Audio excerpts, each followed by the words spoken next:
Well, hello. Like you said, I'm Lindsay Jones. I voice RWBY in RWBY. And I also play Space Kid in Camp Camp, Vanessa Kimball in Red vs. Blue, and Hilda in X-Ray and Bav.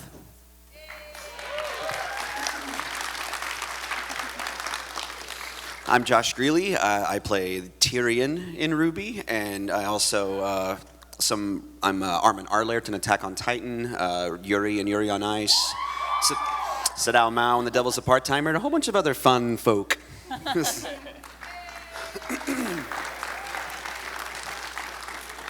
I wonder how many people didn't realize that you were Tyrion.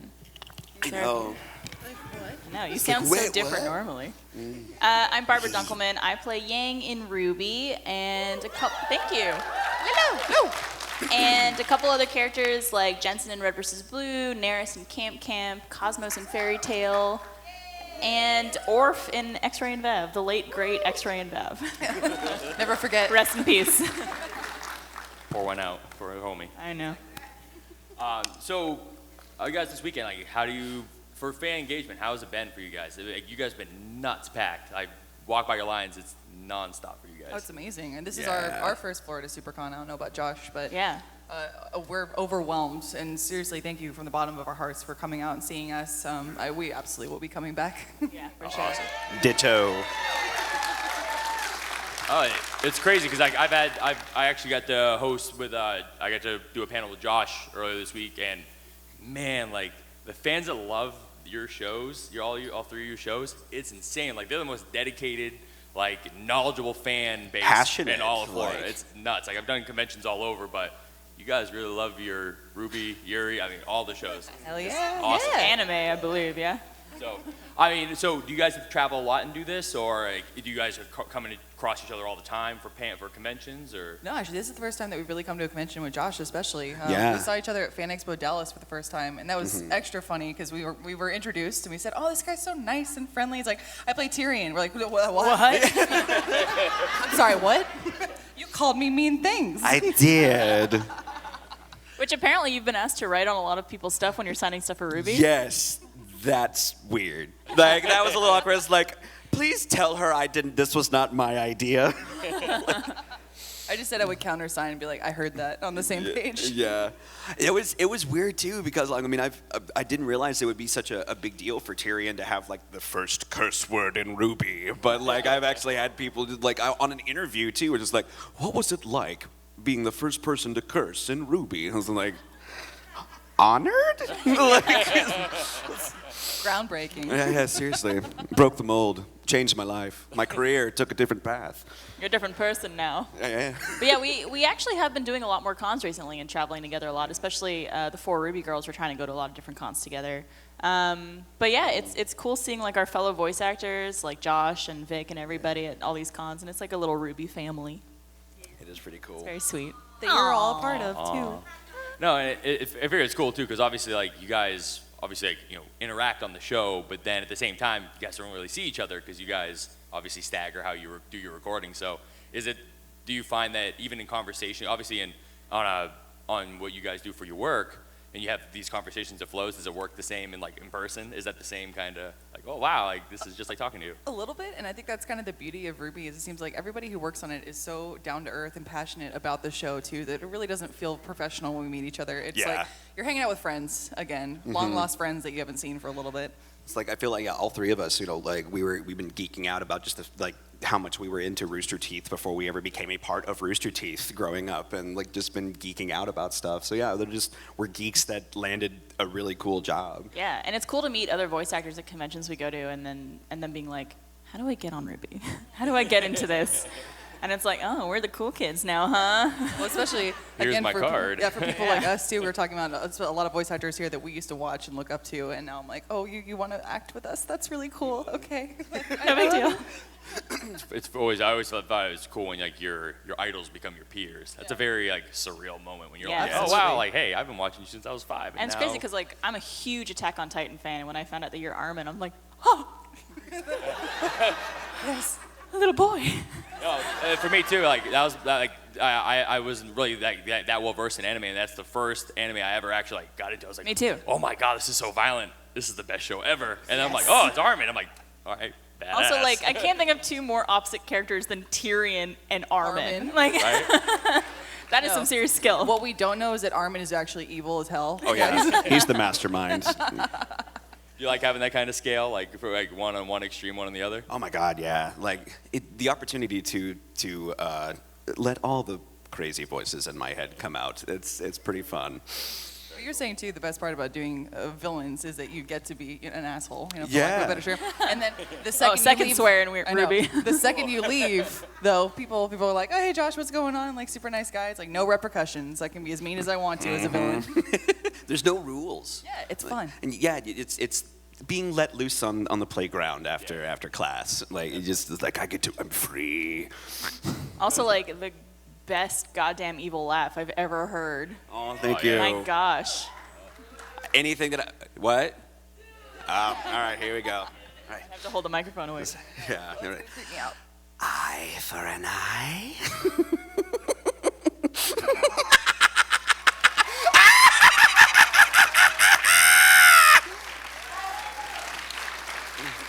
Damn! Yep. I got the vapors. Get a little chills from that one. I'm like, ooh. That was awesome. Yeah, I need an adult. We have a certified hugger over here after we're all Oh, done. yes. Just Thank calm us God. down. I mean, so for you, Lindsay, like, do you have like a favorite voice? You personally, do you not to choose your favorite voice, but I mean, do you have one you're like, oh, I have that range to really go the limit? Like, which one's yours? Oh, well, Ruby's obviously very different from my speaking voice, and a lot of times it is funny that people, if we meet someone who knows of Ruby but doesn't know of anything else of Rooster Teeth, I'm like, hey, oh, I voice Ruby, that's really cool that you're cosplaying or something, and they go, yeah, okay. I'm like, Sure. Sure, whatever. So then you just bust out a quick, like, hi, how's it going? You're like, oh, cool, it is you, that's awesome. So, Yeah, I don't know. there's a lot of times where Lindsay and I especially will see RWBY cosplayers at like an event or even just like if there's a convention in town. And I'll be like, I like your cosplay. And they're like, thanks. And they like walk away. It's like, oh, if only you knew. Right. You're going to be so mad later. But I guess in a way that's like a really cool, like unspoken compliment, like unintentional compliment, because that means that we're good voice actors and we True. don't sound like ourselves. That's so, true. yeah. I mean, do you ever guys like ever fall behind them and like crack out a voice and like look around and be like, oh, who was that? Sometimes, yeah, I'll play around and do things like that, like, hi, I like your costume, and they're like, where'd that come from? And you're like checking your watch, like, Like, oh, doo-doo-doo, well, it wasn't me. how about you, Barbara? Do you ever get like that cool, like? Yeah, I mean, obviously I don't change my voice very much from Yang. It's basically what I sound like. So whenever people do come up to the booth and they're like, you sound just like her, I'm like, it is me. I know that's a shocker to you. But no, I mean, I love doing Yang. She's definitely my favorite character to play in any show that we do. But Neris is, I think, like one of the most fun for me because it's like, It's the most different from my speaking voice. And she just sounds like this all the time, like she has a perpetual cold. And she's just never getting over it, you know? Very, I think with Neris too, same with Space Kid from Camp Camp, that's the first time that we've really gotten a chance to play like little kids. Yeah. So, especially, I guess I can do voice ranges for young boys now. yeah, she's so a that's little pretty boy. cool. Yeah. Like, oh, sweet, I get to be Space Kid. That's awesome. And that's the one thing like with voice acting, just like you guys nail like so many age ranges. I mean, you guys, and so to see like you guys when I talk to you guys all in person, it's like, oh wow, like it's such a talent that you guys can nail that, and still like with these fans, how they like Josh, you get asked a million times to do like every voice during panels, and I'm like, you nail those out like every time. Thanks, man. Yeah, and like sometimes it does take a while to get into character too. So like a voice actor that could just turn on a dime and do it. And I've seen voice actors who like have conversations with each of their character in like one thing. And I'm like, oh my, how do you do that? Well, just watching panels, we were talking about Rick and Morty backstage. Yeah. Like watching Justin go back and forth from Rick and Morty with himself for like 4 minutes is insane. Yeah. So how do you prepare like when you get ready? Do you just drop in, you're good to go, or do you There's- have to kind of prepare for It a little depends bit? on the character. There's always like certain words I say to get me into character. Like for Yang, I go, Ruby, Ruby, Ruby, and I just like keep going What? up and down until I find it. And then for Neris, I just go, Yeah, yeah, like a unicorn, like a unicorn. like over and over again until I find that voice. So it's like always just like certain words or phrases. How about you, Josh? Yeah, pretty much the same. Like for Tyrion, I'd either laugh to try to get just to find it, like just a little, or I just like Tyrion. I just say the name and get in there. Like for Armin, usually I either find a phrase or default to just saying the character's name, and that helps me find the voice. Like, Armin Arliert, Tyrion. It is funny though because I do play a lot of characters that have lisps. So there's Neris. There's also Jensen in Red vs. Blue. Sounds like this. So the microphone after every voice recording for those is just covered in my spit, like just dripping, and I'm like, oh. You're like Michael. Swipe this down a little bit. Don't go near the pop filter. Yeah. Am I recording after Barbara? Let's move my time slot. For me, with RWBY, I just keep going, hi, I'm RWBY, hi, I'm RWBY, like over and over again. I also really like to find a character's theme song. I feel like that gets me in the mode. So for RWBY, I like to listen to a lot of anime theme songs, like the Lucky Star theme song, because it's very high energy and happy, yeah. And then I listen to Red Like Roses Part 2 when RWBY is sad, and I cry a little bit, so. Everyone was like, woo! Oh, sorry. Realization. I'll bring it back to a positive for Space Kid over and over again. I just go, hey guys, hey. Hey guys, hey. So I think the booth recorder has like 5 minutes of me just doing that over and over again. My favorite thing for doing Orf, which is like a X-ray, I have a little robot character. I would like to swear in that voice because it was like so out of character. So I'd be like, yeah, suck my dick. Yeah, I'll pop a cap in your ass.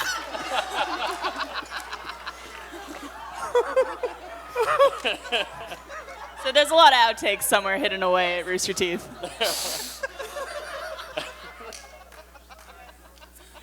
That's in my head forever now. I'm gonna always hear that one. Okay. So, how is it working over at Rooster Teeth? How's that whole family? Like, what's the experience? It's wonderful. Yeah. We have such a close bond with everyone we work with, including people who come in contract for voice roles or acting roles or anything like that. But we're all friends. We've grown tremendously over the last couple of years. We're almost at, I think, 300 employees now within the company. And like even when I started back in 2011, we had 28 employees. So like even the last 6 years, it's grown like crazy. But yeah, every day is fun, and every project we work on is so cool, and just getting to be a part of it, especially things like RWBY, it's like so rewarding, incredibly rewarding. And when I first came on, a lot of us for season 4, the Funimation actors that they started bringing in, we recorded up in Dallas, so we didn't really get a chance to go down, and we didn't get to meet anybody. We didn't go to Rooster Teeth proper, but working with them just like over Skype, working with Miles was insanely entertaining. And once I got to meet these guys, they just welcomed me with open arms. They've been so kind, very sweet, and just made me feel welcome instantly. Aww. You've been kind as well. How could we not? We'll give you your $20 later. Thank you. It's in the mail. Good sell. I'm with Barbara. I started in 2011, and I actually wasn't like a big Red vs. Blue fan beforehand. So they even have the lineage of being fans and then getting hired at Rooster Teeth and now being a part of the productions that we make, which is phenomenal, and I'm sure a dream come true for you guys. But I totally agree. It is a family. It's very, very intimate. And watching us go from such a small group to the large group that we are and trying to tackle each new obstacle that comes our way and trying new things, new creative properties. I mean, we made an anime-inspired show as a Western production company with a crew of like, what do we have, maybe 6 people? I think it was like 4 or 5 people. Yeah, working on RWBY. That was volume 1. It was almost entirely Monty, and then a couple people helping him out. And now here we are. We have international audiences loving RWBY. We have a Japanese dub. It's surreal. Video game. Yeah. Mm-hmm. And like our animation studio it's its own building now, and there's like over 100 people in there alone working on Is that how many people they have working on it now? Oh yeah. Yep. Yeah. Kidding? I mean, it's like a huge team of modelers and animators and compositors. Motion capture. Yeah, like Stuntmen. everything. It's crazy to see like how fast something can grow. Like when it catches on, and you obviously we all here because we love RWBY, and to see how fast it's grown, and testament to you guys and what you guys put in, because you guys have literally brought to life these characters that everyone here has learned to love. So it's very cool to see that. Thanks, man. It's such an honor to bring life to these characters and see the love that people have for them. Like seeing people cosplay and fan art and things on Tumblr and like everything like that. We're a sucker for that kind of stuff. It's funny too, you say like bring to life, and it's like, yes, I guess technically it's true. Like we voice the characters, therefore we bring them to life, but honestly, man, like the crew and all the work that they do with animation, that brings it to life for us. And then on top of that, we get to see, again, the fans who are cosplaying and doing fan art and meeting other fans who love RWBY and like making these close connections. Like, you're honestly bringing more life to the characters than we are from our perspective. We just read a script. Yeah. That's all we do. Like, it's been like this past season, the facial expressions that they do for the characters and like for Tyrion, and just the quality of animation and everything, like it blows me away. And it's really cool for me, coming from doing mostly anime and like JRPGs, and so like it's dubbing, to get to have the freedom to not only play an over the top, out of this world villain, but to also not have any predetermined mouth movements to have to match. Is like I get to really play with him, and nobody else has voiced that character before me, and like it really feels like he's mine, right? And that's insanely cool. Well, eventually, someone in Japan, when they bring that season over to Japan, is gonna dub you in Japanese. Right? That's insane. It's crazy. Shoes on the other foot, Japan. That's also pretty awesome. When we read the Japanese voice cast, I mean, a lot of us, again, have been anime fans for some time, so we kind of had like a freak out party at Rooster Teeth the day that they said they were going to dub us, and we just read the cast and kept going, oh my god, like fangirling out and running around. And I'm sitting there like, is that good? Like, because I don't know anime too well, and people were just like, well, she was in this, this, and this, and this, and I was like, that's a lot of things. Yay! Do you find with your characters, like, do you like when you got these characters, like, do you really feel like they're yours, like you're so like attached to them each time, like? Yeah, and I feel like that's this with any character you play. I feel like there is a piece of you in that performance, and therefore in the character. But especially with RWBY, with Barbara and I, and a little bit with Aaron and Kara too. Monty had us in mind for certain characters. For me, he said, I think you'd be good as RWBY or Blake for different reasons. Blake is a little bit chill. I'm a very chill person. But I'm also very socially awkward. And he said, hey, that fits RWBY. Good. You should voice her. And we're like, we agree. Just kidding. But yeah, with Yang, Monty actually came up to me like months before the Red trailer was even in production. And he was like, he did one of his classic Monty looks, and he goes, I want you to play Goldilocks. And I'm like, okay, and what? He's like, well, I want to work on a show with like a Goldilocks-inspired character, and I want you to play her. And I was like, okay, yeah, that sounds awesome.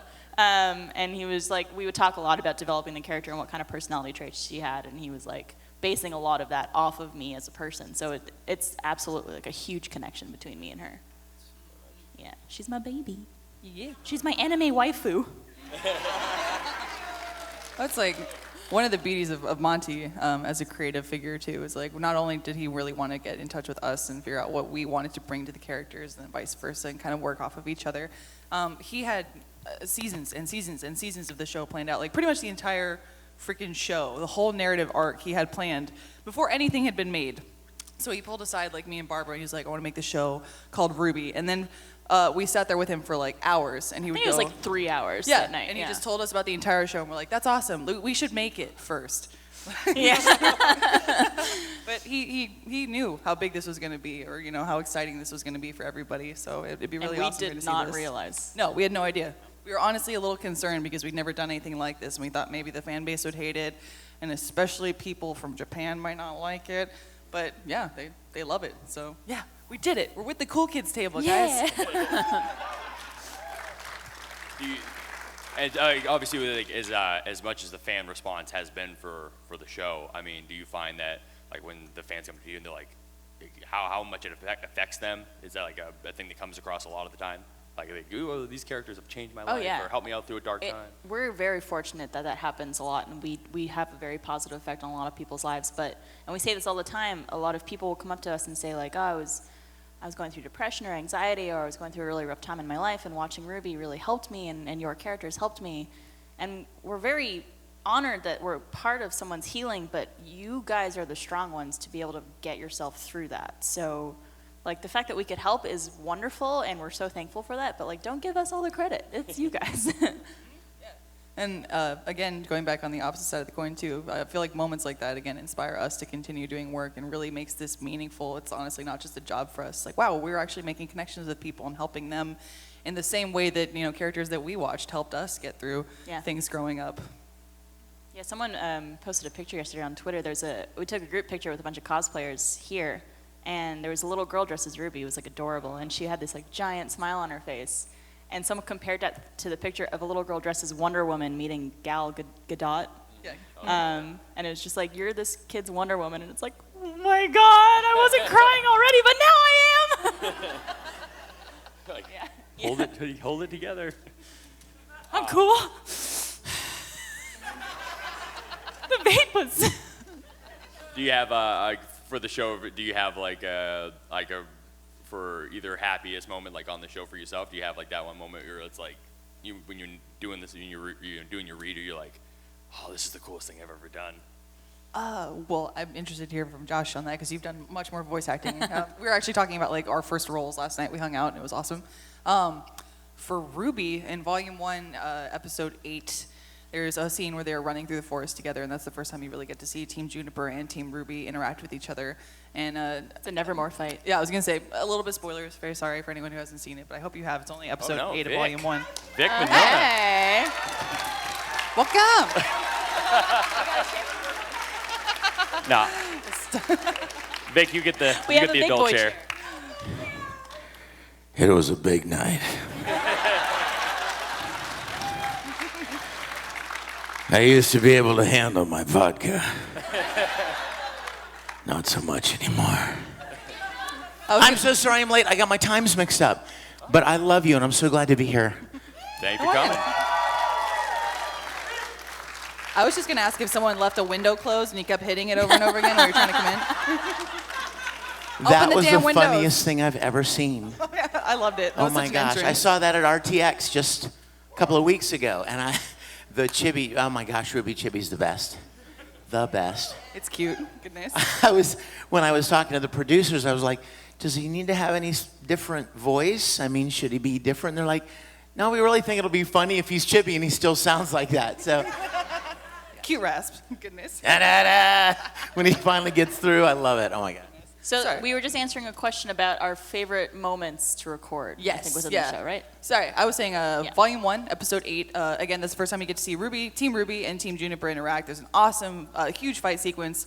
And then at the end, RWBY gets to freaking decapitate a Nevermore Yeah. in like the most badass way ever. And as a huge anime fan, I really wanted like that sweet, kind of stereotypical anime moment of like, I'm so powerful and awesome. Like, I'm going to prove myself to everybody else. And that was the moment for me. And it felt like that was kind of art imitating life because I was like, oh wow, like I've reached this moment where I can voice act. I get to play this awesome character. So it was really meaningful for me. Yeah. I guess for me, for RWBY, for season 4 would have been the last Tyrion moment, the breakdown. Oh my and God. like that we spent a good hour. The session was like a pickup session, so we had like an hour booked, and for the first part of it, it was all doing like different versions of fighting reacts. It's like, okay, this is him fighting and sounding really happy about it. This is him fighting, not so happy about it, and now he's pissed, and just so many different versions. And then at the end of that, they're like, okay, so here's the last scene. This is what's going on. We recorded the dialogue, and then we went right into his big breakdown moment, and I think we did like 4 or 5 passes of that until we were just like, okay, no, we got it.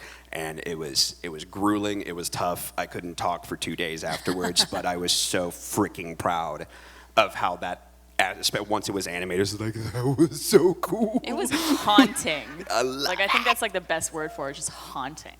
Just like amazing. He's a special snowflake. Yeah. Yes. I have a few favorite moments throughout the season. I think obviously Volume 1 we are still like finding our feet in terms of becoming voice actresses, and I'm not too proud of my work throughout that volume in general. Yeah, what you think I am either? It sounds totally different.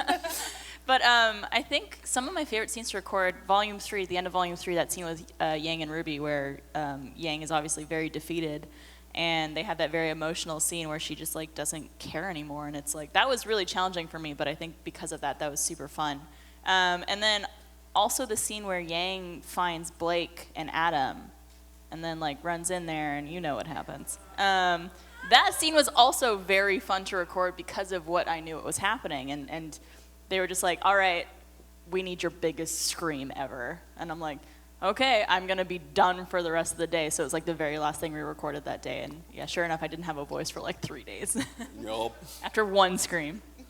How about you, Mr. Vic?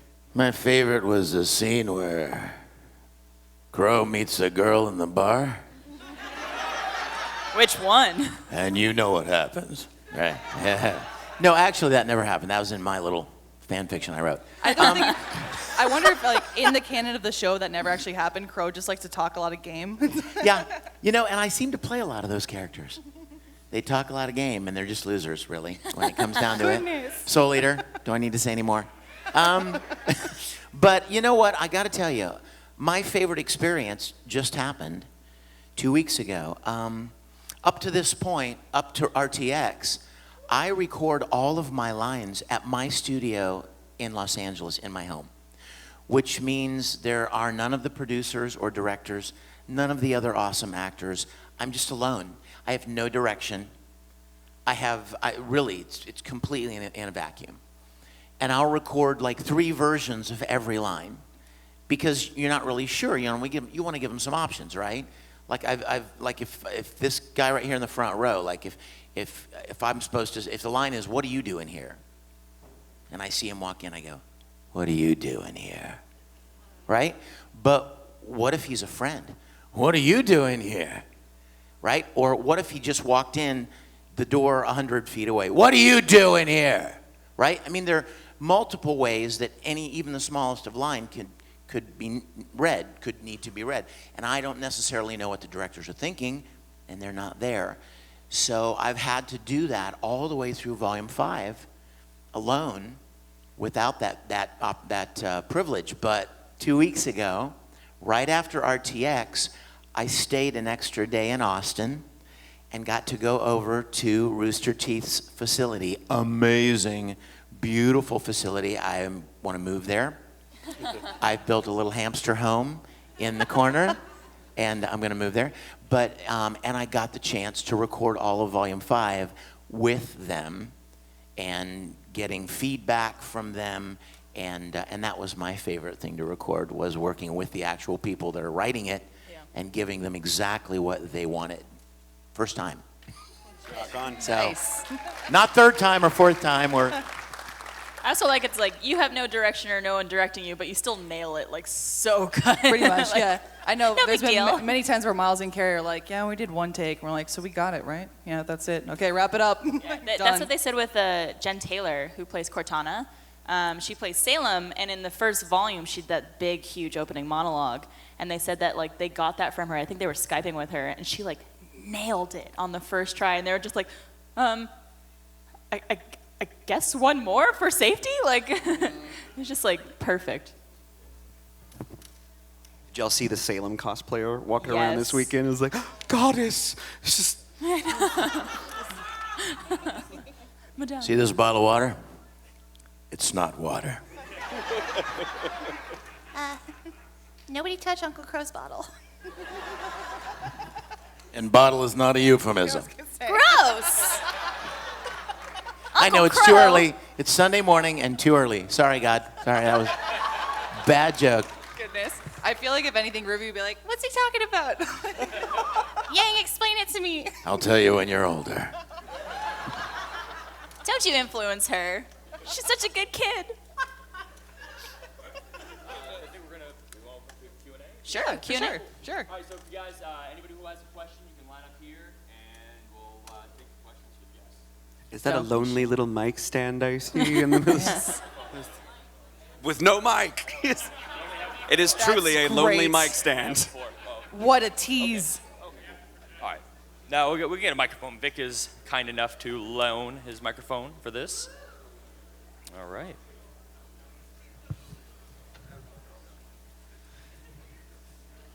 Hello. Ow! Did you get shocked? I'm okay. It's okay. I just got hit in the face. Just be happy it's not my microphone to be covered in spit. Okay. Okay. So basically, first of all, I hope you're having a lovely weekend, and I hope Same to you're you. very cool. And second of all, really weird question, but if all of your guys' lives were like a TV show, what song would you use for your theme song? What are you handing me that for? Theme song? Yeah. Doggone it. Mine would be. I got it. Oh. Look at what's happened to me. I can't believe it myself. You know that song? Yeah, yeah. That's way back. I know that's totally everybody in the. Everybody's like, did they have televisions back then? There was a show called The Greatest American Hero, and that was and it was. Believe it or not, I'm walking on air on the top of the world. I mean, that's how I feel. I'm so blessed. I'm so grateful for what I get to do. So that's going to be my theme song. Boom. Just came to me.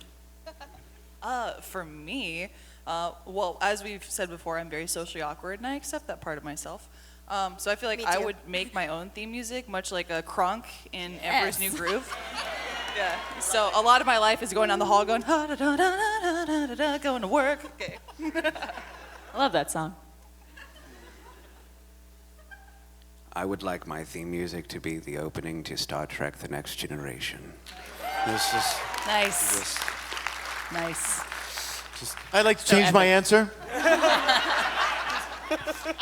I think mine would be that song that's like rolling down the street, sipping on gin and juice, laid back. With my mind on my money and my money on my mind. That's all I know from that song too, but it would just be that on repeat.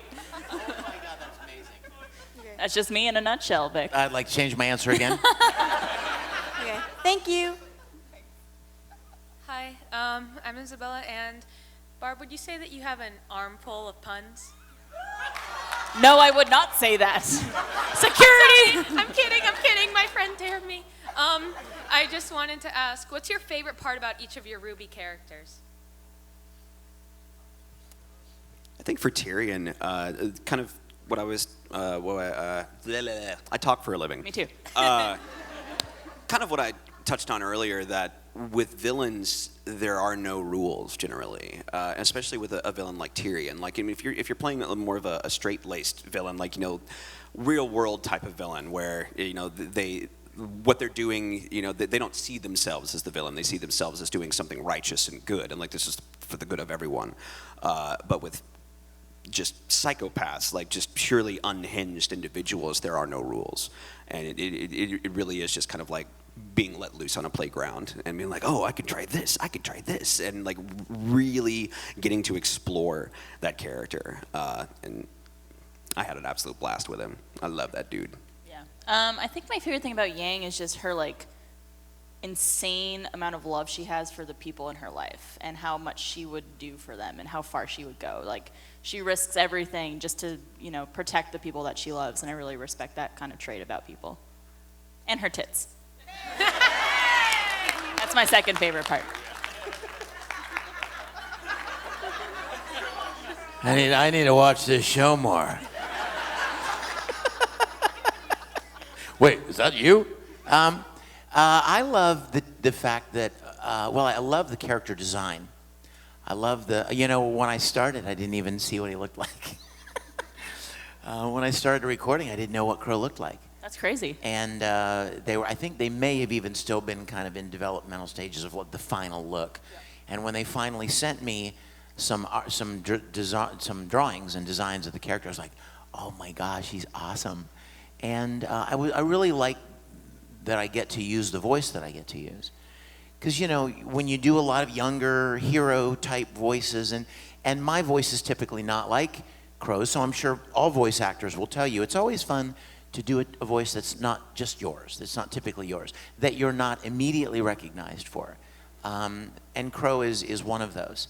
So I really like that part about him too, and the people too. And I just love seeing Qrow cosplayers.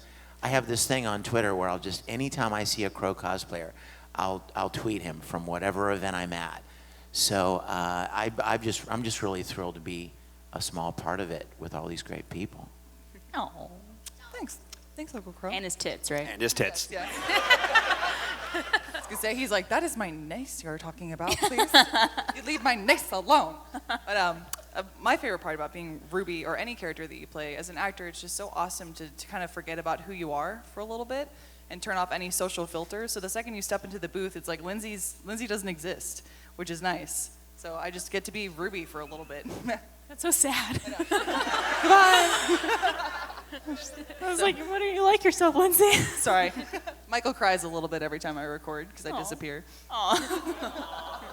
Sorry. We're very happy people. It's okay. Everything's fine. Everything's good. Life's good. Thank you. Thank you. Hello. Hi. In the RWBY show, we've seen like 3 or 4 different versions of lore from the Remnant. And I know that for a while you were doing like Remnant Remembered or something, where you were like explaining what was going on like in the world and the different like history of it. Are we gonna see any more different kinds of lore surprises? Like first we had the maidens, and then we had the gray-eyed, and then we had the 2 gods. Are we gonna see anything else in the upcoming seasons? I mean, RWBY is a huge universe, so I think there's always more things to explain and more things to talk about. I'm not sure. We obviously don't write the show, and I'm not sure what World of Remnant episodes they have planned, but there's a huge world that I'm sure we need to expand on more. So I'm definitely sure you'll be seeing more of that. And congratulations on getting in the fighting game crossover. Oh, Yeah. thanks. Yeah, I'm very excited about that. RWBY is in Blaze Blue, in case anyone hasn't heard the announcement. Yeah. Which the trailer was also pretty awesome because it's like, okay, awesome Japanese, and then I'm like, hi, hello, English, hello. That's amazing. Was that at E3? Did they do that? We first announced it actually shortly after RTX. It was actually at The week after RTX, it Yeah. was like EVO. Oh, their other okay. convention. Yeah. That's awesome. Hello. Hello. And hello again to Lindsay and Barbara. This question sort of goes back to something I was talking to Lindsay about when I met her on Thursday. The fan community for RWBY is very diverse, of people of all sorts of backgrounds and identities and neurotypes, as I'm sure.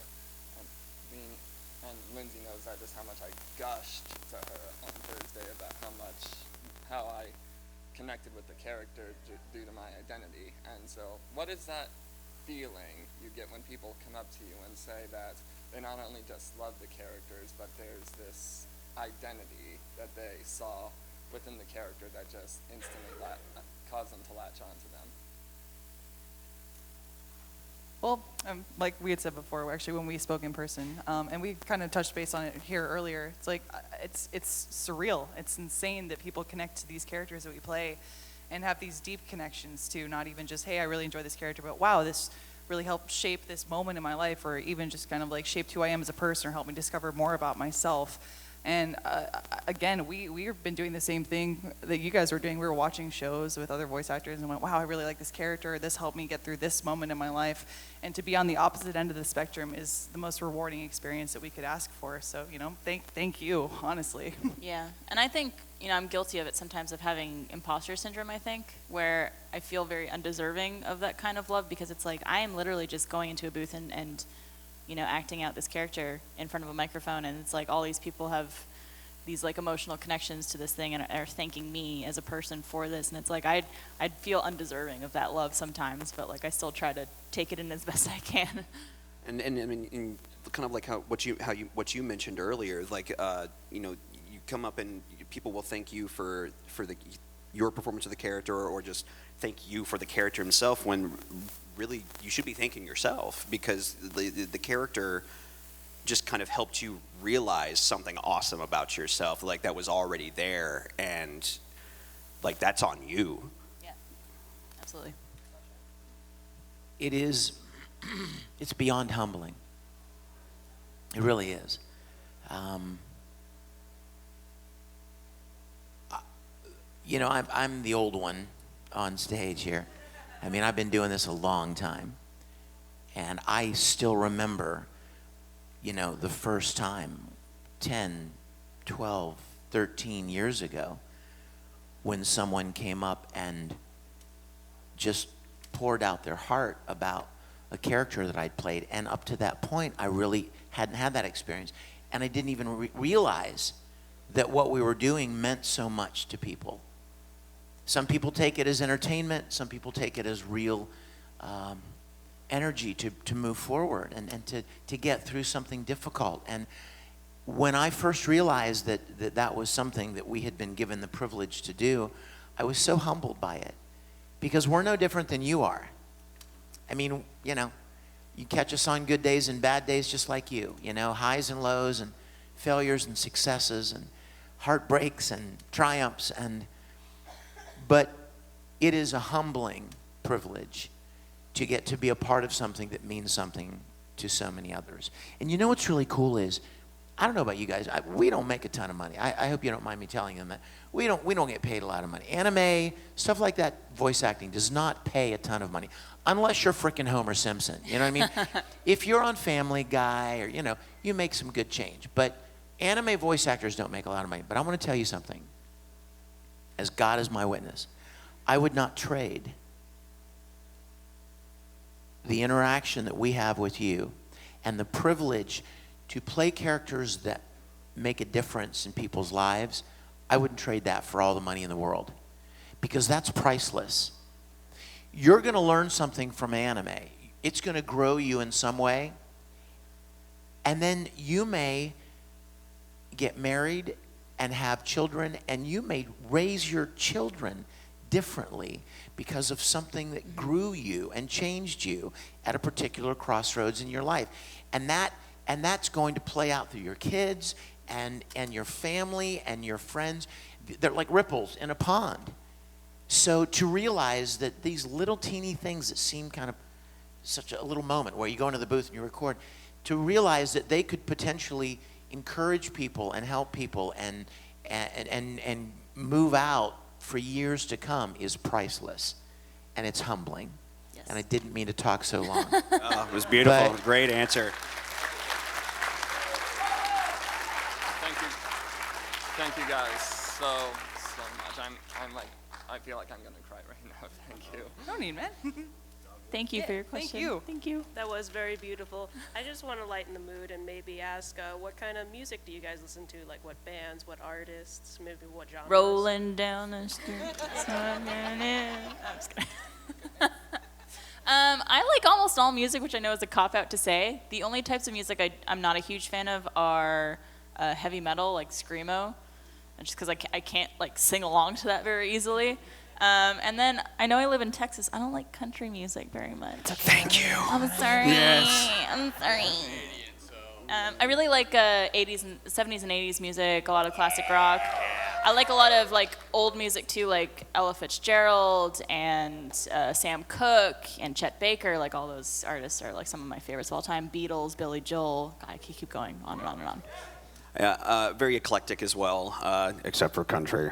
And it goes in phases too. Like, I mean, there's the ones that I will always listen to. Like, again, like kind of like you 70s, 80s, like especially some hair metal. Like I love AC/DC, Poison, and right now I've been on a really big metal kick because I got to see Metallica live a couple of months. So like the best live show I've ever seen in my life, and it was just like, I need more metal. And so I've been like all over the place with that. I hate to say the same exact answer, but yes, I'm also very eclectic.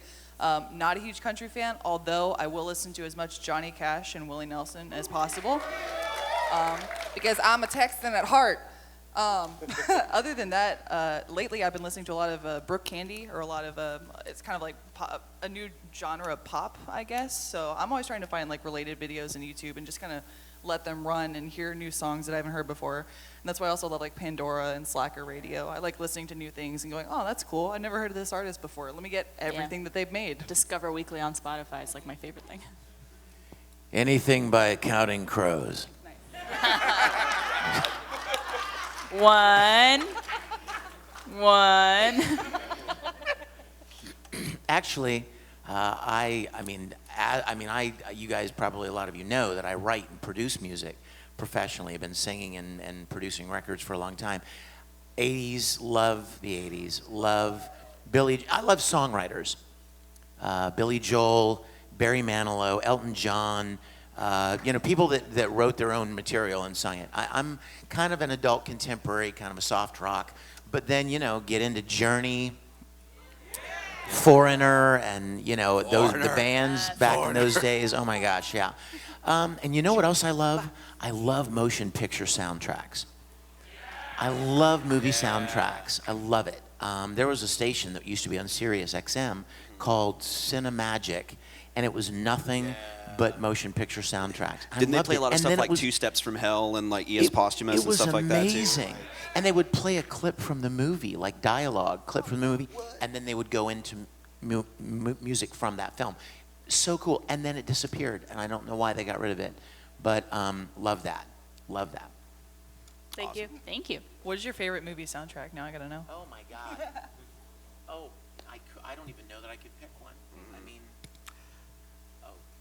I think the first movie soundtrack I remember like really like listening to over and over and over again, like when I like really started to get tuned into that stuff, was The Rock. Like wow. the soundtrack for The Rock. Everyone's like, Dwayne Johnson has a soundtrack. I know, right?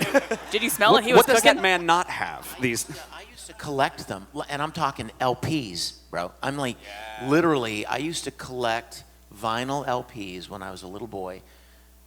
I think Star Wars may have been the first one. Right. Like, big black album with the white logo, and listen to it over and over. And then Superman the movie. Anything that John Williams Oh makes, my man. gosh, John Williams, Horner, Goldsmith. I mean, just amazing. King Kong. There was a movie out years ago called Capricorn 1.